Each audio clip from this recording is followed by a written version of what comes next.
Pakistan Tehreek-e-Insaf (PTI) Peshawar के सदर और साबिक मेंबर कौमी असेंबली MNA अरबाब शेर अली के खिलाफ बिजली चोरी का मुकदमा दर्ज कर लिया गया।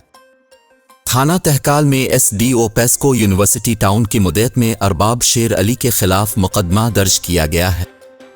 FIR में लिखा गया है कि पेस्को की जानिब से बिजली चोरी के खिलाफ तहकाल और महलका इलाकों में कार्रवाई की जा रही थी कि इस दौरान देखा गया कि अरबाब शेर अली के घर से कुंडे लगाकर बिजली चोरी की जा रही है। पेस्को हुक्काम ने फौरी कार्रवाई करते हुए गैर कानूनी कुंडे हटा दिए। पुलिस ने FIR दर्ज करके मुल्जिम के खिलाफ कार्रवाई शुरू कर दी है।